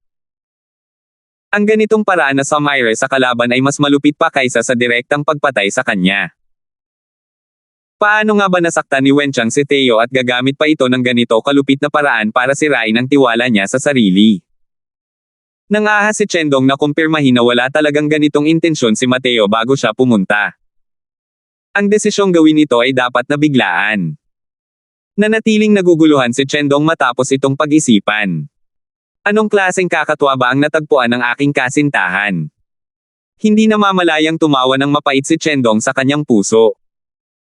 Si Chendong ang orihinal na pinaka-nag-aalala sa lahat tungkol sa huling laban. Pero ngayon, mayroon siyang hindi maipaliwanag na tiwala kay Mateo. Pakiramdam niya ay tiyak na matatalo ni Mateo si Wenchang sa pagpipino ng mga tableta. Dahil sa kagustuhang durugan ng lubusan ang kumpiyansa ni Wenchang, ang ikatlong laban na ito ang pinakamahalaga. Ang ikatlong laban, ang medicinal pill na inyong dalawa ay pipinuhin ay ang tier 3 high-level medicinal pill, ang Explosive Rising Dragon Pill. Sabi ni Morris. Nang bumagsak ang kanyang boses, biglang nagkagulo ang paligid. Diyos ko! Ito pala ang Explosive Rising Dragon Pill. Ito. Nakakabaliw talaga. Ang Explosive Rising Dragon Pill ay kilala bilang isang mala-emperador na pag-iral sa mga tier 3 medicinal pills. Hindi ito dahil sa epekto nito sa medisina kundi dahil sa kahirapan nitong mapino. Oo. Napakataas ng pangangailangan ng Explosive Rising Dragon Pill para sa Soul Force. Hanggang ngayon, wala pa akong naririnig na alchemy grandmasters na nakapagpino ng Explosive Rising Dragon Pill. Lubos na natalo si Wenchang sa 2 laban. Sa laban na ito, sa wakas ay nakakita na siya ng kaunting pag-asa. Sa kaso ng Explosive Rising Dragon Pill, napakalaki ng kalamangan niya. Hindi talaga mahalaga ang formula ng pill ng Explosive Rising Dragon Pill. Maraming pangunahing paksayon ang mayroon nito. Pero ang kahirapan ng pagpipino nito ay talagang napakataas. Ang mga kayang pinuhin ng Explosive Rising Dragon Pill ay pawang may lakas na Quasi-Alchemy King pataas. Kahit ang mga mababang ranggong Quasi-Alchemy Kings ay makakahanap din ng napakahirap na pagpipinuhin ang medicinal pill na ito. Kung tungkol naman sa isang Alchemy Grandmaster, imposibleng pinuhin ang medicinal pill na ito. Hahaha. Nang marinig ni Wenchang ang laman ng huling laban, nagsimula siyang tumawa ng malakas. Theo, kahit ang langit ay tinutulungan ako. Gusto kong makita kung paano mo pipinuhin itong medicinal pill na hindi malulutas ng mga Alchemy Grandmaster. Hindi siya pinansin ni Mateo. Nakaupo pa rin siya roon habang nakapikit para ipahinga ang isip na para bang wala siyang pakialam sa bagay na ito. Sa wakas ay nakahanap si Wenchang ng kaunting pangangatwiran at nais niyang suntukin si Mateo. Ngunit tumama ang kanyang kamao sa bulak na siyang nagpalungkot sa kanya. Hindi napigilan ni Farley ang pagkunot ng noo nang makita ang sitwasyon at sa wakas ay hindi na siya makaupo pa. Wenchang, halika rito. Seryosong sabi ni Farley. Nagulat si Wenchang at lumapit kay Farley. Ama. Wenchang, ang batang ito ay napaka-abnormal at ang kanyang lakas ay kakilakilabot. Huwag mong ibaba ang iyong pagbabantay. Ang ikatlong laban na ito ay tungkol sa kapalaran ng ating pamilya talon sa susunod na 10 taon. Napakabigat ng pasanin sa inyong mga balikat. Sabi ni Farley. Pinagpawisan si Wenchang at dali-daling sinabi, alam na ni Wenchang. Ama, huwag po sana kayong mag-alala. Bumantong hininga ng marahan si Farley at sinabing, paano mo gustong maging panatag ang loob ko kung ganito ka? Hindi mo ba napansin na tuluyan ka nang nadala sa ritmo niya ng batang iyon? Nagtayuan ang mga balahibo ni Wenchang sa takot at pinagpawisan siya ng malamig. Pero, ang punk na iyon. Alam ko. Kaya nga wala akong sinabi noong natalo ka sa unang 2 laban. Napakahusay ng kaalaman ng batang ito sa alchemy path. Malamang lumaki siya sa isang hardin ng gamot mula pagkabata. Pero kahit gaano pa siya kagaling, isa pa rin siyang 16 na taong gulang na binata. Naiintindihan mo ba? Sabi ni Farley. Ang ibig sabihin ng ama ay, ang matibay na fundamental na kasanayan ang pinakamalaking bentahe ni Theo ngunit siya rin ang pinakamalaking disbentahan niya. Ang alchemy path ay hindi kailanman nagkaroon ng shortcut na maaaring tahakin. Kung walang sapat na matinding pagsasanay at pagsasanay, walang paraan para magkaroon ng anumang uri ng tagumpay. Siya ay 16 na taong gulang lamang. Gaano kalakas ang kanyang kakayahan kung talagang nagpipino siya ng mga table tasks? Nagliwanag ang mga mata ni Wenchang at tuwang-tuwa niyang sinabi, ang ibig sabihin ng ama ay itong si Theo, ang kanyang kaalaman sa teorya ay napakalakas, kaya naantala nito ang aktwal na pagsasanay. Bahagyang tumango si Farley at sinabing, tama. Kung ibang medicinal pill lang yan, kalimutan mo na yan. Pero itong Explosive Rising Dragon Pill ay malaking tulong sa iyo. Kailangan mo lang pinuhin ang pill ayon sa sarili mong ritmo. Kalimutan mo na ang lahat tungkol sa pagkatalo sa unang 2 laban. Sa laban na ito, siguradong magagawa mong tagumpay ang pagkatalo. 387. Nang bumalik siyang muli, mas naging matatag na ang emosyon ni Wenchang. Habang nakatingin kay Mateo na nakapikit pa rin at nagpapahinga, malamig siyang ngumiti at bumalik sa kanyang operating platform. Ang ikatlong laban, simulan na. Hindi agad nagsimula si Wenchang ngunit huminga ng malalim para pakalmayan ang kanyang isipan bago niya sinimulang hatiin ang gamot. Nakahanda na ang mga halamang gamot. Kailangan lang itong ipamahagi ng alchemist ayon sa formula ng tableta, pagkatapos ay pinuhin ito upang maging isang embryo na panggamot, at sapat na iyon. Natural lamang na hindi ito isang bagay na mahirap para kay Wenchang. Di nagtagal, natapos ni Wenchang ang pagbibigay ng mga halamang gamot ngunit pagkatapos ay tiningnan niya si Mateo ng may kung anong diablo. Sa sulyap na ito, hindi niya sinasadyang magkaroon ng salpok na muling samuka ng dugo. Mateo, pumipikit na naman ang lalaking ito para magpahinga. Matagal na siyang abala, at hindi pa pala nagsisimulang magtrabaho si Mateo. Diyos ko, dapi kailangan mo ba talagang mag-post ng ganyan? Ganito ang unang beses, ganito ang pangalawang beses, at ganito pa rin ang pangatlo. Huwag mo siyang pansinin. Huwag mo siyang pansinin. Kailangan ko lang gawin ang mga bagay-bagay ayon sa sarili kong ritmo.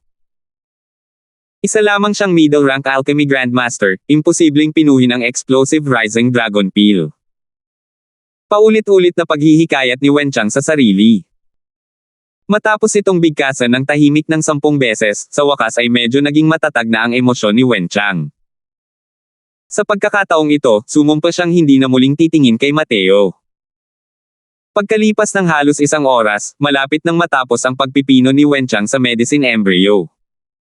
Sa sandaling ito, sa wakas ay gumalaw na si Mateo. Pumunta siya sa harap ng operating platform at direktang dinurog at hinalo ang mga spirit medicine. Pagkatapos ay sinimulan niya agad na pinuhin ang medicinal embryo. May ganoong pagbibigay ng gamot. Siya. Hindi man lang niya tinitimbang. Ngayon, talagang lumawak ang aking pananaw. Kung kayang pinuhin ng Theo na ito ang explosive rising dragon pill ng ganito, tayo, ang mga quasi-alchemy kings na ito, ay talagang kailangan nating tumalon sa ilog at magpakamatay. Dapat mong pigilin ng kaunti ang iyong mga salita. Itong si Theo ay nakagawa na ng 2 magkasunod na himala. Sigurado ka bang hindi na siya makakagawa ng isa pang himala? Muling ikinagulat ng lahat ang mapang-akit na estilo ng paghati-hati ng gamot. Ngunit si Mateo ay ganap nang pumasok sa isang estado sa oras na ito, at lubos na walang pakialam sa lahat ng bagay sa labas ng mundo. Ang sumunod ay ang pagpino ng medicinal embryo. Nakita ko lang ang paggalaw ng mga daliri ni Mateo na parang mga multo, na kinukumpleto ang pagpino ng medicinal embryo ng napakabilis. Nabigla ang lahat sa gulat. Natapos na ni Mateo ang pagpino ng medicinal embryo kasabay ni Wenchang. Ito. Anong antas ng kasanayan ito? Nadagdagan talaga ang kaalaman ko ngayon. Lumalabas na ganito pala kayang gawin ang paghahanda ng gamot at pagpino ng medicinal embryo. Hey, dati, nag-aalala pa rin ako na baka kulang ang husay ni Theo sa aktwal na pagsasanay. Ngayon, mukhang hindi naman talaga nararapat ang pag-aalalang ito. Oo. Kung ayos lang ang paghahanda ng mga materyales at pagpino ng medicinal embryo, napakasutil talaga ni Theo. May problema man o wala, malalaman natin maya-maya. Kung mali ang proporsyon ng pagkain, kahit na si Theo ang reinkarnasyon ng isang banal na Buddha, hindi rin posible na pinuhin ang isang tapos ng medicinal pill. Nagsisimula na siya. Pinigilan ng lahat ang kanilang paghinga, gustong makita kung may anumang nakakagulat na aksyon na lilito muli habang pinipino ni Mateo ang tableta. Natural lang na hindi sila bibigwin ni Mateo. Sining ng samsara ng Tri-Origins. Paganahin. Biglang tumaas ang apoy sa pagan. Naglaho ang figure ni Mateo mula sa orihinal na kinaroroonan. Kasabay nito, si Sovereign Star Abyss na nakapikit ay biglang dumilat at tumitig ng diretso sa direksyon ni Mateo. Anong paraan ng pagpino ito? Napakalakas. Hindi ko pa naririnig. Paano ito na-refine? Isa lamang itong performing movement technique. Hindi, sandali. Pakiramdam ko ang paraan ng pagpino ni Theo ay napakapambihira. Nakita nyo ba ng malinaw? Sa proseso ng pagpapaikot ni Theo sa kanyang kasanayan, patuloy pa rin siyang nakakagawa ng sunod-sunod na selyo. Siyempre nakita ko yan. Pero may benepisyo ba ang pagpapaputok ng mga sil na tulad nito sa pagbuo ng tableta? Hindi ko alam. Pero napansin mo ba? Kapag umikot siya ng isa sa paligid ng medicinal cauldron, 3 takdang punto lang ang pinalalabas niyang seal. Totoo naman talaga. Si Mateo ay mayroon ng middle rank na Alchemy Grandmaster Soul Force sa panahong ito. Ang muling paggamit ng Tri-Origins Samsara Art ay mas madali kumpara sa Spirit Condensation Realm. Mas mabilis na ngayon ang kanyang kasalukuyang teknik sa paggalaw kumpara dati. Mas maayos at mas tumpak na nahawakan na niya ang mga selyo. Unti-unting bumalot ang kakaibang atmosfera sa bulwagan. Sa paningin ng lahat, ang figure ni Mateo ay lalong bumagal at lumilinaw, na parang mabagal na gumagalaw ang eksena. Siyempre, kahit mabagal ang galaw, napakabilis pa rin ang figure ni Mateo. Dahil napakabilis ng kanyang mga galaw.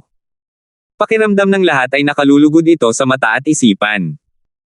Ang proseso ng pagpipino ni Mateo ay parang isang uri ng sining sa kanilang pananaw.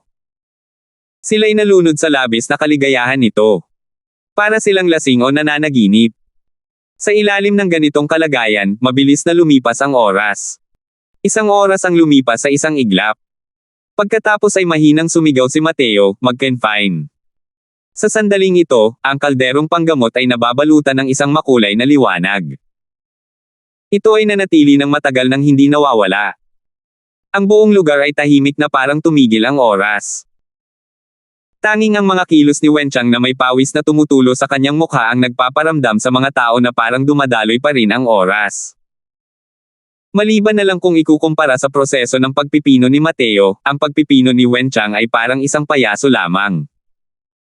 Wala itong anumang estetika na mapag-uusapan. Sa loob ng mahabang panahon, walang ideya kung sino ang nagsabi ng salitang maalamat na siyang bumasag sa parang kamatayang katahimikan na ito. Maalamat na kaharian. Ito ang maalamat na kaharian. Diyos ko, hindi ko inakalang makikita ko pa pala ang maalamat na kaharian sa mga natitirang taon ko. Napakaganda. Mga tabletang pampaganda, ang ganitong uri ng tuyot at mapurol na bagay ay talagang binigyan ng napakagandang pakiramdam ng kagandahan ni Theo. Talagang hindi ka panipaniwala. Pagkatapos ng katahimikan, may mga hiyawa na umalangaw-ngaw sa buong paligid. Nagpalitan ng tingin ang ilang elder ng Alchemy King sa mga pinakamataas na upuan. Nakita nila mula sa mga mata ng kabilang panig ang pagkamangha at inggit. Oo. Bilang isang alchemist, ito ang kaharian na hinabol nila sa buong buhay nila. Hindi nila inaasahan na ang ganitong kaharian ay lilito sa isang 16 na taong gulang na binata. Tapos na ako, walang pakialam na sabi ni Mateo. Pagkatapos ay bumalik siya sa kanyang upuan upang ipikit ang kanyang mga mata at magpahinga. Habang nasa kabilang panig, isinasapanganib pa rin ni Wenchang ang kanyang buhay para pinuhin ang tableta. Pumasok na rin siya sa sarili niyang estado at tuluyang walang kaalam-alam sa pagganap ni Mateo. Natural lang na hindi rin niya alam na lahat ay nakatingin sa kanya ng may simpatiya. Pagkatapos ng isa pang oras, natapos ni Wenchang ang pagpipino ng tableta. Hahaha. Ang explosive rising dragon pill ko ay kahit papaano ay pang middle grade. Siguro nga high grade pa. Theo, siguradong matatalo ka sa laban na ito. Malinaw hindi pa natutukoy ni Wenchang ang sarili niyang sitwasyon, kaya tumawa siya ng malakas pagkatapos niyang inumin ang tableta. Ngunit di nagtagal ay natuklasan niya na hindi pala talaga tama ang kapaligiran. Anong nangyayari? Bakit kayo nakatingin sa akin ng ganyan? Ang nirefine ko ay isang middle grade, o baka high grade pang ang explosive rising dragon pill. Kahit sa mga low rank na quasi-alchemy kings, iilan lang ang makakapag-refine nito, di ba? Medyo naguluhan si Wenchang. Iharap ang mga medicinal pills ni Theo at Wenchang. Sa tingin ko wala nang suspense ang laban na ito. Teka, masasabi kong mas matindi pa ang suspense. Sa tingin ko, gugustuhin ng lahat na malaman kung anong grado ng explosive rising dragon pill ang pinino ni Theo, di ba? Sabi ni Morris nang may kaunting pagkabalisa. 388. Kumalat na ang halimuyak ng medicinal pill sa buong bulwagan. Alam ng lahat na ang medicinal pill na ito na pinino ni Mateo ay tiyak na magiging kakaiba. Tungkol naman sa malupit na mga salita ni Wenchang, hindi ito pinansin ng lahat. Sa oras na ito, wala nang sino man ang nagbigay pansin sa kanya. Elder Yang, dali, ibunyag mo ang misteryo. Hindi na ako makapaghintay. Oo. Itong explosive rising dragon pill, kahit pa may dumating na eksperto sa Alchemy King para pinuhin ito, maaaring hindi nila magagarantiya ang mataas na grado sa bawat pagkakataon.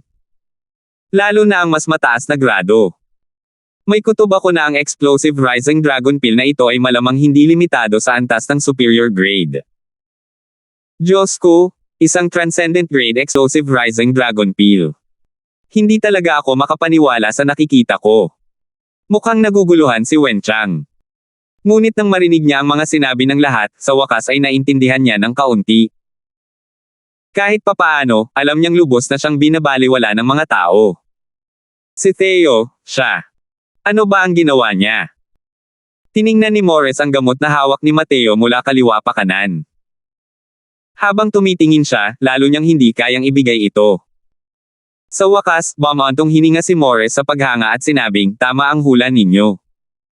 Ang explosive rising dragon pill ni Theo ay walang dodang transcendent.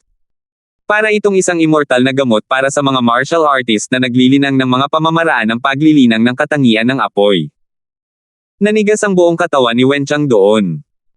Dalawang salita lang ang paulit-ulit na umuulit sa kanyang isipan. Transcendent Antas. Transcendent Antas. Isang transcendent grade na tier 3 high-level medicinal pill, ito. Mali ang narinig ko. Mali siguro ang narinig ko. Isang high-rank na alchemy grandmaster na nagpipino ng isang transcendent grade tier 3 high-level medicinal pill. Hindi ba't nakakainsulto ito sa katalinuhan ko? Paulit-ulit na mungkahi ni Wenchang sa sarili. Gayunpaman, walang pumansin sa kanya. Ang mga mata ng lahat ay nakatutok sa gamot na pinino ni Mateo. Talagang transcendent. Talagang transcendent. Ilang taon na ba ang nakalipas simula nang lumitaw ang isang transcendent grade tier 3 high-level medicinal pill sa ating kabisera? Oo. Ito lang ang pinakamataas na gawain ng tier 3 medicinal pills. Sa mga alchemy grandmasters, hindi, sa loob ng quasi-alchemy king realm, imposibleng mapino ng kahit sino ang ganitong medicinal pill. Maalamat na kaharian. Transcendent grade tier 3 high-level medicinal pill. Nakasaksi lang ako ng isang himala ngayon. Ang obra maestra ni Mateo ay nagpawala sa lahat sa kanilang sarili sa kamanghamanghang tanawin. Hindi na makapaghintay si Morris na tapusin ang Grand Pill Assembly na ito. Gusto niyang makipag-usap ng maayos sa binata. Hindi ko na kailangang sabihin pa ang resulta, di ba? Sa ikatlong laban na ito, ang pamilya Brown. Teka. Nasa kalagitnaan na ng pagsasalita si Morris nang bastos itong putolan ni Wenchang. Kumunat ang noo ni Morris, naging malamig ang tono niya nang sabihin niya, ano ang masasabi mo? May mabangis na mukha si Wenchang habang sinasabi niya, pakiramdam ko ay may kakaibang nangyayari sa laban na ito. Ang batang iyon ay isang middle rank alchemy grandmaster lamang. Paano niya mapipino ang isang transcendent grade explosive rising dragon pill? At saka, ang nakaraang dalawang laban, ang kanyang mga sagot ay masyadong kakaiba. Ugong.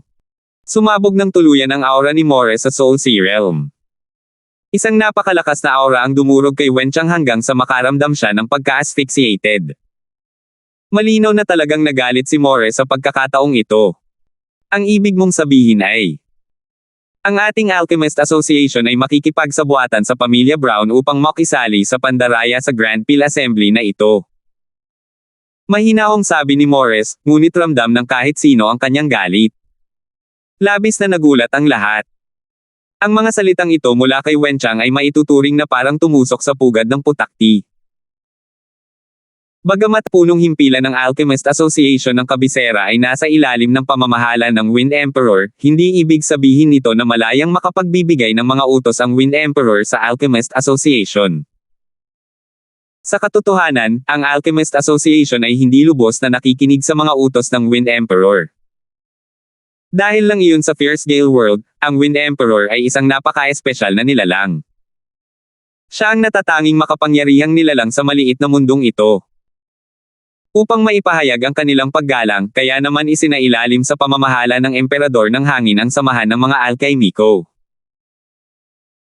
Bagamat ang Alchemist Association ang nag-organisa ng lahat ng nakaraang sesyon ng Grand Pill Assembly, hindi ito isang utos na inisyo ng Wind Emperor, kundi ng Wind Emperor na nag-aanyaya sa neutral na organisasyong ito.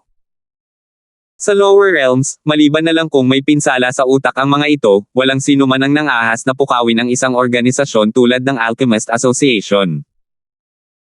Kung hindi dahil sa kasong ito, sa lakas ng Emperador ng Hangin, kaya niyang tuluyang lumunin ang samahan ng mga alchemist.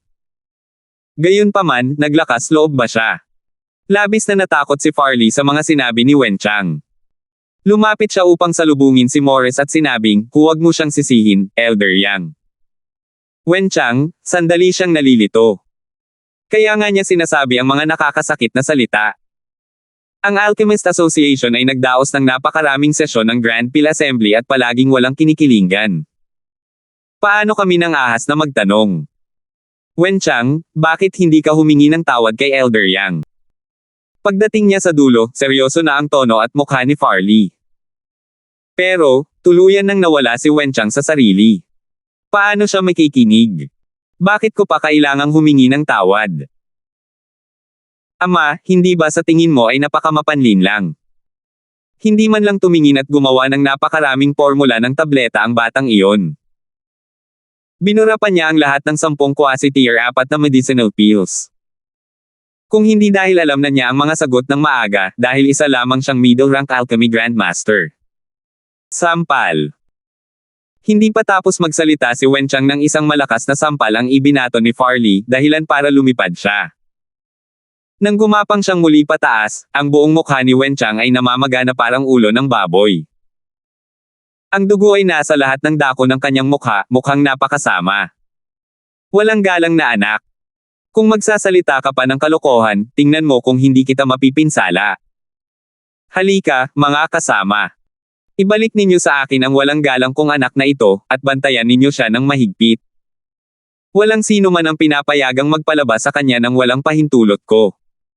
Galit na galit si Farley kaya't nanikip ang kanyang mga ugat. Ang takot ng emperador ng hangin sa Alchemist Association ay dahil lamang sa takot siya sa puwersang nasa likod nito. Ngunit para sa pamilyang talo ng mundo ng mga alchemist, ang Alchemist Association ay talagang isang nilalang na hindi maaaring masaktan. Kulang na kulang si Wenchang ngayon para maglakas loob na pabulaanan si Morris. Hindi problema iyon kung mawawala lang ang ilang porsyento ng share sa merkado ng medicinal pill. Bagamat mukhang napakalupit ng hakbang na ito, mahusay nitong pinrotektahan si Wenchang. Ang pagbabalik sa kanya para ikulong, iyon ay panloob na usapin lamang ng pamilya Talon. Kung talagang itutuloy ni Morris ang bagay na ito, kung mapangalagaan ba o hindi ang maliit na buhay ni Wenchang ay ibang usapan na. Paanong hindi maintindihan ng isang matandang Zorro tulad ni Morris na nabuhay ng ilang daang taon ang mga intensyon ni Farley? Ngunit sa kabisera, ang Alchemist Association ay naranasan din ang mga paghihirap ng Alchemist Association. Nagawa na ni Farley ang hakbang na ito. Hindi na niya kayang ituloy pa ang bagay na ito. Sige, sige. Dito na nagtatapos ang usapin ngayon. Ngayon, iaanunsyo ko na ang mga resulta. Sa Grand Pill Assembly na ito, mananalo ang pamilya Brown na may 2 hanggang 1. Kung ayaw sumunod ng pamilya Talon sa resultang ito, maaari kayong pumunta at magreklamo sa kanyang kamahalan, ang emperador ng hangin, sabi ni Morris. Sa mga salitang ito ay nabunyag na ang kanyang matinding sama ng loob. Bagamat si Morris ay hindi isang karakter na ang mga salita ay kasing bigat ng siyam na tripod, siya rin ay isang figure na may bigat na dinadala. Malaki pa rin ang bigat ng mga salita niya. Masakit ang ulo ni Farley. Hindi lang si Morris ang nalulungkot. Nasaktan na ng lahat sa Alchemist Association ang mga sinabi ni Wenchang. Ang ganitong klaseng sira, na nakakaalam kung gaano kalaking pagsisikap ang kailangan para maayos ito sa ibang pagkakataon. Sa totoo lang, hindi rin masisisi ni Farley ang kanyang anak.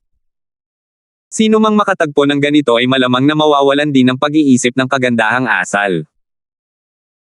Ang ikinababahala niya ngayon ay kung may kumpiyansa pa ba si Wenchang na humarap muli sa isang koaling panggamot upang pinuhin ang mga tableta pagkatapos ng araw na ito.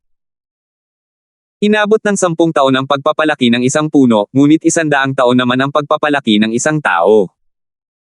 Para maging tanyag si Wenchang bilang nangungunang henyo ng pamilya Talon, lahat ng nagastos na yaman hanggang ngayon ay higit pa at hindi kukulangan kay Ramon. Pero pagkatapos ng araw na ito, 389. Bago ngayon, si Wenchang ay nasa masigla at magandang kalooban. Ang kanyang atensyon ay nabalot sa lahat ng nasa junior generation ng kabisera, tinatapakan ang junior ng pamilya Brown, si Ramon, sa ilalim ng kanyang mga paa. Pero nang malapit na siyang makarating sa tuktok, sinipa siya pababa mula sa altar ni Mateo. Walang labanan sa tuktok, ni hindi pantay ang laban. Si Mateo, ang alchemist na ito na mas bata, at may mas mababang cultivation realm kaysa sa kanya, ay gumamit ng lubos na lakas upang durugan si Wenchang. Walang kislap o kislap ng malamig na bakal ngunit ang ganitong sugat ay mas mahirap pa ring gamutin kumpara sa mga pinsala mula sa kutsilyo at espada. Alam ni Farley na pagkatapos ng araw na ito, malamang na maglalaho na si Wenchang sa paningin ng marami. Pero ang inaalala niya ngayon ay hindi ito. Kundi kung paano matatanggap ng pamilyang Talon ang galit ng Alchemist Association pati na rin ang panunupil matapos pumalit ang pamilyang Brown sa kanila. Nang maisip niya ito, hindi napigilan ni Farley na makaramdam ng labis na inis. Sa sandaling ito, ibinuka ni Sovereign Star Abyss ang kanyang bibig at sinabing, "Theo." Agad na tumahimik ang bulwagan. Nahulaan na ng lahat kung ano ang susunod na gagawin ng pinakamataas na figurang ito sa mundo ng alchemy ng kabisera. Ang mga mata ng lahat habang nakatingin kay Mateo ay puno ng inggit at pagbati. Oo. Walang nagseselos.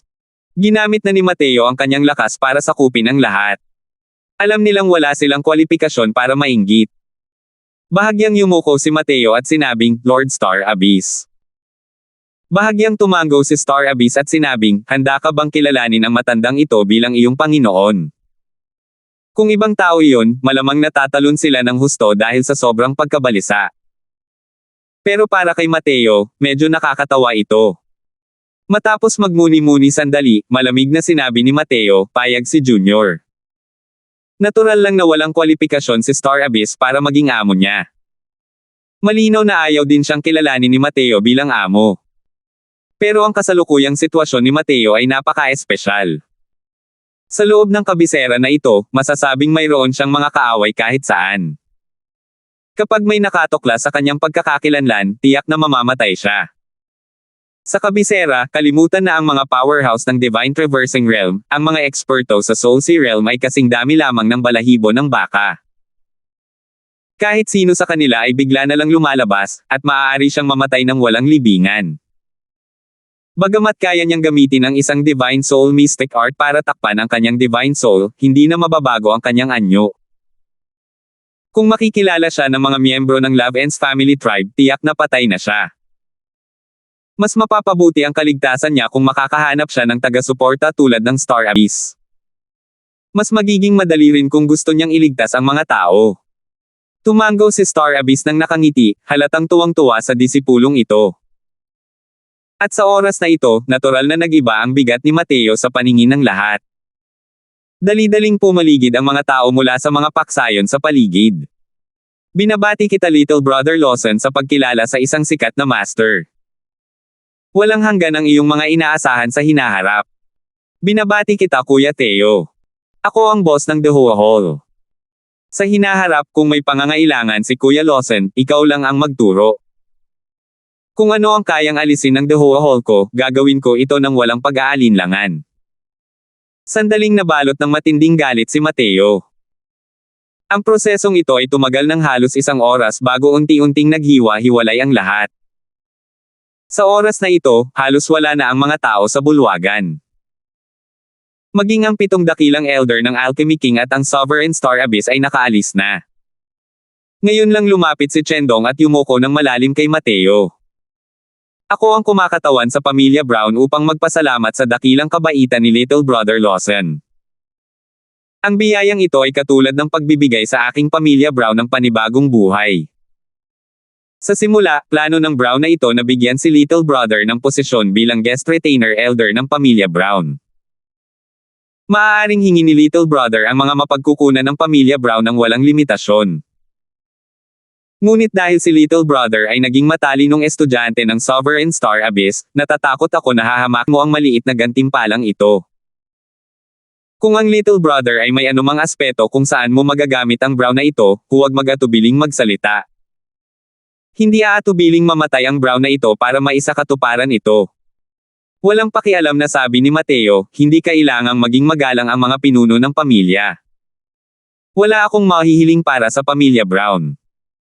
Kung talagang gustong magpasalamat ng pinuno ng pamilya, tulungan mo akong magpasalamat kay Miss Sofia.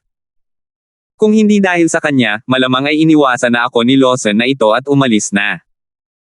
Pero medyo malabo ang dating ng mga salitang ito. Namula si Sofia na nasa likuran ni Chendong. Nakaramdam ng dalamhati si Chendong sa kanyang puso. Ang kanyang mga ginawa noon ay talagang nakapagpagalit pa rin sa munting ninunong ito. Ngunit lihim din siyang natutuwa na tila may gusto ang munting ninunong ito sa sarili niyang anak na babae. Maliban na lang. Malapit nang magdaos ang pamilya Brown ng kompetisyon sa paghahanap ng asawa. Ang dalawang pamilyang Lane at Holmes ay nakatitig na parang tigre na may mapang-ipong mga mata. Ngayon, may isa pang Theo. Paano ito gagawin? Nakaramdam ng pananakit ng ulo si Chendong. Kumuha siya ng token mula sa kanyang katawan at iniabot ito kay Mateo, sabay sabing, "Kuya Lawson, ito ang pinakamataas na antas ng token ng aking Brown family. Kung mayroon kang anumang pangangailangan, dalhin mo lang ang token na ito sa anumang negosyo sa ilalim ng pangalan ng Brown family, at makikipagtulungan sila sa iyo." Tumanggo si Mateo at hindi naging magalang sa pagkakataong ito. Ito ang nararapat sa kanya. Sa totoo lang, kung hindi dahil sa takot siyang maghinala ang matandang Zorro na ito, gusto pang ang direktang ibuka ni Mateo ang bibig niya para hingin ang 2 alipin na iyon mula sa kanya. Pero alam din ni Mateo na hindi alam ang kanyang pinagmulan. Kahit na panatilihin niyang malabo ang mga bagay-bagay hanggat maaari, mahirap ding pigilan si Chendong na maghinala. Kung paano lalapit sa 2 taong iyon nang hindi nag-iiwan ng bakas ay malamang kailangan pa ring pag-isipan ni Sofia. Kaya naman sinadya niyang banggitin si Sofia at hindi para ipakita ang anumang saloobin kay Chendong. Kung ganoon nga, kung gayon, nagpapasalamat si Lawson sa pinuno ng pamilya. Inilahad ni Mateo ang kanyang kamay para tanggapin ang token. Nang makitang tinanggap ni Mateo ang token, napabuntong hininga rin si Chendong dahil sa ginhawa. Pagkatapos ng araw na ito, magiging kakaiba na ang kalagayan ni Mateo. Ang matalinong estudyante ni Sovereign Star Abyss at ang sarili niyang lakas ay higit na nangunguna sa lahat. Hindi magtatagal ay makikilala na siya ng lahat sa kabisera. Ang maging mabait sa kanya ay talagang kapaki-pakinabang sa pamilya Brown. Tumawa si Chendong at sinabing, "Masyadong magalang si kuya. Yan. Kayong mga bata ay may mga pinag-uusapan kayong pareho. Ako, itong matandang ito, ay hindi makikisalamuha. Itong si Brown ay aalis muna. Sofia, kayo ni Kuya Lawson ay mas madalas na mag-usap. Kung may mga kahilingan si Kuya Lawson, gawin ninyo ang inyong makakaya upang sumang-ayon dito." Bumalik ang mga dating pinsala ni Ramon at kailangan pa niyang bumalik upang makapagpahinga ng maayos upang gumaling. "Babalik siya sa akin." Pagkaalis ni Chendong, medyo kumalma na rin si Sofia. Medyo namula ang mukha niya nang sabihin niya, "Theo, sa pagkakataong ito. Dahil talaga sa iyo ang lahat." Pero sa pagkakataong ito, biglang nagpakita ng mapang-asar ngiti si Theo at sinabing, "Akala ko sasabihin mo ang parang hindi ko kayang suklian ang kabaitan at maiaalay ko lang ang sarili ko sa kasal. Sa ganoong paraan, matatanggap ko na lang ito ng maluwag sa loob ko." Dahil dito, namula ang mukha ni Sofia, at hindi niya mapigil ang magsabi ng may paghamak, "Ikaw. Bakit ba lagi kang hindi seryoso? Haha, ang isang magandang dalaga ay isang magandang kapareha ng isang Ginoo. Paanong hindi ito seryoso? Seryoso na talaga ako ngayon." Habang seryoso ang kanyang sinasabi, hindi naman seryoso ang kanyang mukha. Kung dati lang iyon, siguradong nawalan na ng malay si Sofia. Pero hindi na ito ang unang araw na makakaharap niya si Mateo. Alam niyang nagbibiro lang ito. Kahit na nakakahiya, pinilit niya pa ring tiisin ito at hindi tinakpan ang mukha at tumakbo. Pero hindi inaasahan ni Mateo na biglang nalungkot ang ekspresyon ni Sofia at sinabing, "Ang isang magandang dalaga ay isang magandang kapareha ng isang Ginoo. Pero wala akong kontrol sa sarili ko." Nagtatakang tanong ni Mateo, ngayong naiwasan na ang krisis sa pamilya Brown, kailangan pa bang magpatuloy ang usaping ito ng pakikipaglaban para makahanap ng mapapangasawa? Malungkot na umiling si Sofia at sinabing, ang Marshal ang naghahari sa Fierce Gale World. Bukod sa kakayahang ihiwalay at protektahan ng Alchemist Association ang kanilang mga sarili, ang mga pamilyang alchemy ay pawang mga basalyo. Kung hindi, dahil sa pinansyal na kapangyarihan ng pamilya Brown at pamilya Talon, matagal na sana tayong kabilang sa mga dekalidad na pamilya. Sa kabisera, ang mga tunay na makapangyarihan ay ang mga dekalidad na pamilya pa rin tulad ng pamilya Holmes, pamilya Baker, pati na rin ang pamilya Salter. 309 Napagtanto ni Mateo. Lumalabas na hindi gaanong pinahahalagahan ang mga kasanayan sa alchemy sa Fierce Gale World. Ang mga martial artists ng Fierce Gale World ay kadalasang umaasa sa kanilang sariling talento at pagsusumikap upang malinang. Ang kanilang pag-asa sa mga medicinal pills ay hindi kasing lakas ng Endless World. Siyempre, ito ay paghahambing lamang. Ang malalaking pamilyang iyon, pati na rin ang mga puwersa sa ilalim ng pamumuno ng Emperador ng Hangin, ay natural na magtatamasa ng mas maraming mapagkukunan. Ang kanilang paglilinang ay natural ding magiging mas mabilis. Pero para sa kanila, ang mga gamot na panggamot ay parang pagdaragdag lamang ng mga bulaklak sa pagbuburda at hindi pagbibigay ng gasolina sa nyebe. Sa totoo lang, masasabi ni Mateo na kahit kulang sa mga mapagkukunan ang Fair Scale World, ang kapaligiran mismo ang kanilang pinakamahalagang mapagkukunan. Masasabing likas na may kaugnayan ang mga martial artist ng Fair Scale World sa konsepto ng hangin. Mas mabilis din ang kanilang cultivation sa landas na ito. Kung tama ang mga haka-haka ni Mateo, hindi nagkukulang ang mga martial artist na nakakaintindi ng tunay na layunin sa Fair Scale World. Pagpasok pa lang ni Mateo sa lungsod, nakasalamuhan na niya ang mga impluwensya ng mundo ng alchemy. Hindi pa rin niya direktang nauunawaan ang iba pang mga puwersa. Kung titingnan ngayon, ang dalawang pamilyang Brown at Talon ay talagang mayroong maraming bagay na wala silang kontrol. Ganoon na nga, di ba? Dahil ayaw mong magpakasal, maghanap ka ng lalaking magpapatalo sa dalawang yan at hindi ba't maayos na ang lahat? Tanong ni Mateo. Napangiti ng mapait si Sofia at sinabing, saan makakahanap ang pamilya Brown ng ganitong klaseng tao? Sina Holmes Wenq ng pamilya Holmes at Zane Baker ng pamilya Baker ang nangungunang eksperto sa mga nakababatang henerasyon ng kabisera. Magkapantay ang kanilang lakas. Gusto mo bang makahanap ng mas malakas kaysa sa kanila, pero kailangan mo pa ring maabot ang itinakdang edad? Mas madaling sabihin kaysa gawin. O. Pangalawang eksperto. Kung gayon sino ang numero unong eksperto? Tanong ni Mateo na may kuryosidad. Ang numero unong eksperto ay pareho ring dalawang tao. Sila ay ang kanyang kamahalan, ang ikapitong prinsipe, at ang Leroy Salter ng pamilya Salter. Nang banggitin niya ang 2 taong ito, ang mukha ni Sofia ay nagpakita rin ng kaseryosohan. Nako! Ang galing naman, no? Medyo mahirap yan harapin. Bakit hindi kita tulungang talunin sila, tapos may iPangako ka sa akin? Paano yan? Nakangiting sabi ni Mateo. Nagliwanag ang mga mata ni Sofia ngunit agad na lumabo muli. Alam kong napakalakas mo sa alchemy path. Pero pagdating sa lakas ng pakikipaglaban, hindi mo matatalo ang 2 taong iyon. Isa pa, kung may kailangan ka sa akin, sinabi na rin ni Ama kanina. Kailangan mo lang magsalita ng malaya. Ngumisi si Mateo at sinabing, talaga. Kahit gusto ka ayos lang. Manhid na ng tuluyan si Sofia. Sabi niya, syempre naman. Ang kailangan lang ay isama mo ako palayo. Gayunpaman, ang mga salitang ito ay nagpagulat kay Mateo. Tumawa siya ng walang pakialam at sinabing, nagbibiro lang ako. Ayokong matugis ako ng mga Holmes at Baker, 2 magagaling at dekalidad na pamilya. Sa totoo lang, gustong-gusto ni Mateo na magtanong tungkol sa mga alipin. Pero hindi niya lubos na mapagkakatiwalaan si Sofia, kaya pilit niyang nilunok ang mga salita. Masyadong sensitibo ang usapin tungkol sa mga alipin ng Endless World. Kailangan lang niyang buksan ang kanyang bibig, at tiyak na magdudulot ito ng paghihinala ng mga tao. Napakatalino ni Sofia. Imposibleng wala siyang kahit anong ideya. Kahit na malaki ang naitulong niya sa pamilya Brown sa pagkakataong ito, sa usaping may kinalaman sa digmaan sa pagitan ng 2 mundo, mahirap sabihin kung aling panig ang pipiliin ni Sofia. Kung tungkol naman kay Chendong, mas lalong wala ng pag-asa si Mateo sa kanya. Tiyak na agad siyang papatayin ng matandang Zoro na iyon at ihaharap sa emperador ng hangin para angkinan ang karangalan. Sa oras na ito, isang binata ang dahan-daang pumasok sa pasilyo, dumiretso kay Mateo.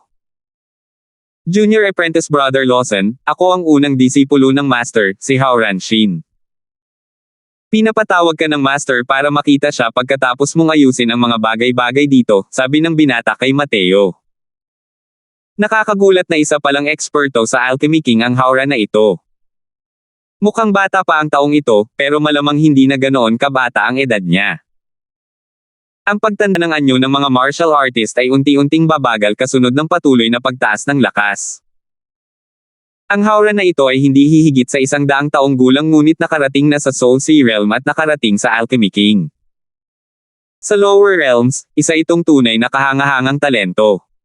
Bukod pa rito, naramdaman ni Mateo na ang tingin ni Howran ay pidgel at parang isang taong malawak ang pag-iisip. Ibang-iba siya kay Wenchang. Napakalaki ng pagkakaiba. Nakakatakot ang dating ng titulong quasi-alchemy king ni Wenchang, ngunit ang totoo ay mababaw lamang ang kanyang pundasyon. Para lamang makipagkarera sa oras kaya pilit niyang naabot ang Soul Sea Realm. Para sa mga alchemist, ang puntong ito ang pinakamalaking bawal. Hindi matatag na pundasyon. Mas mahirap bumangga habang paatras. Sa kabila ng maagang pagsulong ni Wenchang sa quasi-alchemy king, kung gusto niyang makaabot sa alchemy king realm, nang walang 1 o 200 taon ng akumulasyon, hindi talaga ito makakamit. Ngunit ang puwersa ng kaluluwa ni Howran ay dalisay. Malinaw na ito ay naayos sa pamamagitan ng matinding pagsasanay. Sa pamamagitan lamang ng pagdanas ng hindi mabilang na beses na pagpipino ng pil ay maaaring mapino ng isang tao ang kanilang puwersa ng kaluluwa sa ganitong antas. Hindi maintindihan ng iba ang puntong ito, pero malinaw kay Mateo. Pero ang ikinagulat ni Mateo ay kung bakit ipinadala ni Star Abyss ang kanyang unang disipulo para sunduin siya. Kahit na pagtanggap ito ng isang bagong disipulo, hindi ba't masyadong seryoso ito? Sa bahay ni Star Abyss, isa lamang siyang baguhan. Sinundo siya ng kanyang unang disipulo, ang bait naman ng mukha niya. Nakita ko na si Alchemy King Shin. Yumuko si Sofia kay Howran, at pagkatapos ay sinabi niya kay Mateo, hindi maglakas loob si Sofia na ipagpaliban ang mga gawain ni Lord Star Abyss at aalis na ako rito. Sa bagay na ito ngayon, nagpapasalamat si Sofia kay Mr. Lawson sa ngalan ng pamilya Brown. Ngumiti si Mateo at sinabing, hindi mo kailangang mag-alala Miss Sofia. Mag-ingat ka. Habang nakatingin sa malambot na likuran ni Sofia, ngumiti si Howran at sinabing, si Miss Sofia at ang Sandra ng pamilya Salter ay magkasamang pinangalan ng 2 dilag ng kabisera. Hanggang ngayon, walang sino man ang makakabihag sa kanilang mga puso. Hindi ko akalain na ilang araw pa lang nakapasok si Junior Apprentice Brother Lawson sa pamilya Brown, at palihim nang nakalaan ang puso ni Miss Sofia. Tunay ngang kahanga-hanga. Natigilan si Mateo. Noong una, akala niya ay seryoso ang pananalita at kilos ng Howran na ito. Sino ang mag-aakala na magbibiro siya ng ganito sa unang tingin? Haha, masyado lang nag-iisip ang eldest senior apprentice brother. Si Miss Sofia ay may nararamdamang pasasalamat sa akin. Paanong ang isang taong mayabang na tulad niya ay magkakagusto sa isang baguhang-baguhan na tulad ko? Nakangising sabi ni Mateo sa sarili. Pero iba ang naisip ni Howran at nakangiting sinabi, 1 akong taong dumaan na rito. Hindi ako magkakamali sa panghuhusga. Tama ang sinabi mo. Tunay ngang mayabang si Miss Sofia. Pero iyon ay dahil hindi pa siya nakatagpo ng lalaking karapat-dapat niyang mahalin. At ngayon, ang pagganap ni Junior Apprentice Brother Lawson ay lubusan ng nalupig ang kanyang kayabangan. Bukod dito, si Junior Apprentice Brother Lawson ay nasa ilalim na ng pagtuturo ni Master. Paano mo matatawag ang iyong sarili na isang baguhan? Hanggat handa si Junior Apprentice Brother, hilingin kay Master na lumabas at mamagitin para sa iyo. Paano nang ahas ang pamilyang Holmes at Baker na magsalita ng kahit isang salita ng pagtutol? Nang makinig si Mateo, naisip niya sa sarili, tae. Mukhang hindi nagbibiro itong si Howran. Posible kayang nahulog na talaga ang loob ni Sofia sa kanya. Pero siya at si Sofia ay mga taong mula sa magkaibang mundo at tiyak na magiging magkaaway sa hinaharap. Pagdating ng panahon, paano sila dapat magharap?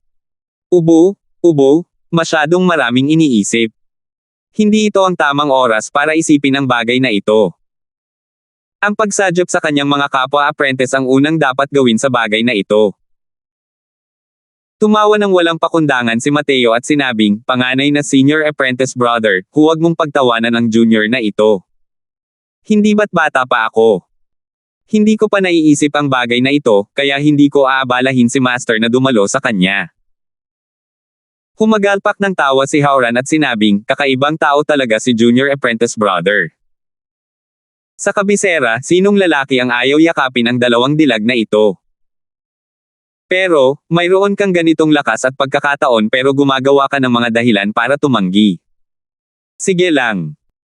Hanggat hindi pa ikinakasal si Miss Sofia, marami kang pagkakataon. Kahit na ang asawang nakakahanap ng kalaban sa pakikipaglaban ang magdesisyon kanyang asawa, hanggat malinis pa rin ang kanyang pangangatawan, maaari mo pa rin siyang pakasalan. Dito. Nakasalalay ang tiwala ng mga nasa ilalim ng Sovereign Star Abyss. Kumislap ang mga mata ni Mateo. Ang haura na ito ay nagustuhan niya. Salamat po at sinamahan ninyo ako, ingat lagi mga master.